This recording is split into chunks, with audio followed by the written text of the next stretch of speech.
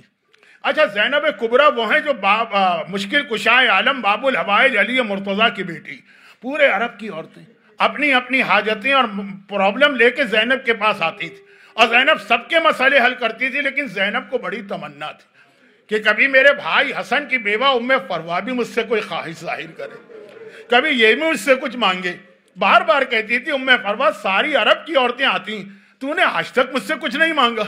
اور ام فروہ ہاتھ جوڑ کے کہتی ہیں شہزادی جسے بغیر مانگے سب کچھ مل جائے وہ کیوں مانگے. لیکن آج ام فروہ زینب کے سامنے گئیں اور ایک مرتبہ کہا کہ اے ملکہ عالیہ، ہے میری شہزادی، آپ نے ہمیشہ مجھ سے پوچھا نا کہ ام فروہ تم نے کچھ نہیں مانگا، آج پہلی بار آپ کی کنیز آپ سے ایک سوال کرنے آئی. زینب کب سے بے چین. ایک مرتبہ کا ام فروہ مانگ کیا مانگتی؟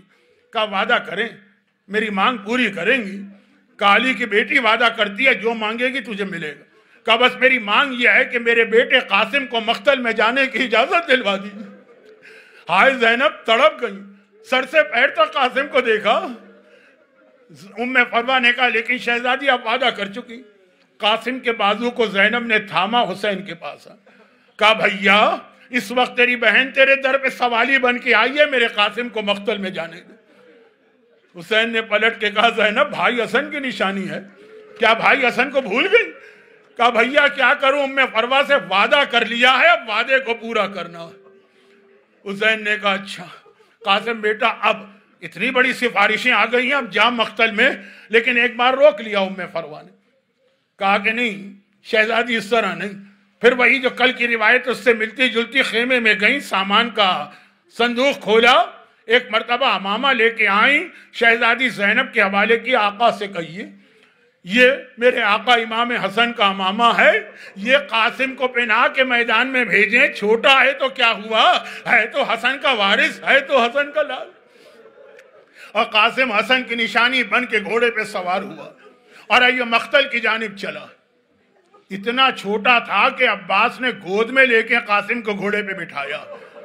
اور اب میں کیا علی شیر خدا کے پوتے کا جہاد بیان کروں، حسین سید الشہداء کے بھتیجے کا جہاد کیا بیان کروں، حسن کے لال کا جہاد. پورے لشکر یزید میں کوہرام بپا ہو گئے. وہ شامی پہلوان کے 7 بیٹے تھے، ایک ایک کر کے سب مارے گئے. آخر میں باپ آیا، قاسم نے اس پہ بھی حملہ کیا. وہ گھبرا کے کہتا ہے سپاہیوں میری مدد کو آؤ. بس ایک مرتبہ عمر سعد کی فوج نے 13 برس کے قاسم پہ ایک ساتھ حملہ کیا اور قاسم زخموں سے چور زمین پہ گر رہا ہے. گرتے گرتے آواز دی چچا میری مدد کو آئیے. یہ کربلا، میں نے کہا نا قاسم کی شہادت میں حسین کے کچھ بالکل مختلف حالات ہیں. بھائی اتنا سننا تھا، یہ تاریخ کا جملہ ہے، حسین ہر شہید کے سرانے گئے، مگر قاسم نے جو آواز دی اتنی تیزی سے حسین چلے ہیں کہ لشکر یزید کو بھی یقین نہیں آیا کہ حسین ہمارے قریب آ گئے. گھبرا کے فوج بھاگی، دائیں طرف کے گھوڑے بائیں طرف بھاگے، بائیں طرف کے سپاہی دائیں طرف بھاگے. گھوڑے تو بھاگ رہے ہیں لیکن میدان میں ایک 13 برس کا گل بدن ہے، پسلیاں ٹوٹ کے ادھر سے ادھر ہو گئیں. فوج کو تو حسین نے بھگا دیا لیکن قاسم کے سرہانے پہنچے. کہا قاسم بیٹا تیرے چچا کے لیے یہ کتنا شاق ہے کہ تو نے مجھے آواز دی اور میں اتنی دیر سے آیا. قاسم بیٹا میں آ گیا ہوں. بعض علماء کہتے ہیں قاسم نے ایک مرتبہ آنکھیں کھولی اور کہا کہ بابا آپ آ گئے ہیں. کیا قاسم پہچان نہیں پا رہے ہیں؟ یہ میرا بابا نہیں میرا چچا ہے. قاسم نے کہا بابا آ گئے ہیں. یہ کیوں کہا؟ اس لیے کہا کہ ادھر قاسم گھوڑے سے گرے، ادھر جنت البقیع سے امام حسن تڑپ کے آگے بڑھے. اے میرے لال قاسم گھبرانا نہیں، تیرا باپ تجھے لینے آ رہا ہے. ادھر سے حسین پہنچے، ادھر سے حسن آئے، دونوں قاسم کے سرانے.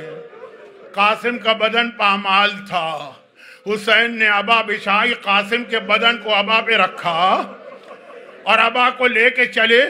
اس سے پہلے جب ہر شہید مارا جاتا تھا تو حسین لاشا لے کے خیمے میں پہنچ جاتے تھے. آج در خیمہ پر رک گئے, وہاں سیدانیاں انتظار کر رہی ہیں, قاسم کا لاشا آ رہا, لاشا نہیں آیا, لاشا نہیں آیا. حسین در خیمہ پر رکے ہیں. ایک بار زینب باہر آتی ہیں در خیمہ پہ, حسین کو دیکھا, کہا بھیا بیویاں انتظار کر رہی ہیں, قاسم کا لاشا لے کے آ, بیویاں انتظار کر رہی ہیں. کہا زینب بہن, اس لاشے کو میں خیمے میں لے نہیں جانا چاہتا ہوں. کوئی ماں اپنے لال کا ایسا لاشا نہیں دیکھ سکتی ہے, کہیں ام فروا کی نگاہ نہ پڑ جائے. اور ادھر فروا تو شہزادی زینب کے پیچھے پیچھے آ رہی تھی. جملہ سنا, ایک بار آگے بڑھی, ہاتھ جوڑے, کہا آقا کیسا ہے میرا قاسم, ذرا مجھے دکھائیے تو میں دیکھوں گی. اب حسین مجبور ہو گئے, اب آنکھ کھولی, ماں کی آنکھوں کے سامنے 13 برس کا بدن, 13 برس کا گل بدن پامال ہے. ایک جملہ کہا اور اس پہ مصائب ختم کر رہا ہوں. ایک مرتبہ آواز دی, شہزادی زینب, ام فروا پکار رہی, شہزادی زینب, اے شہزادی ام کلثوم, اے لیلا, اے رباب, ذرا آ کے مجھے مبارکباد دو, میری قربانی تو سب سے زیادہ قبول ہوئی ہے. ہائے میرا قاسم مارا گیا, ہائے قاسم, ہائے قاسم, ہائے.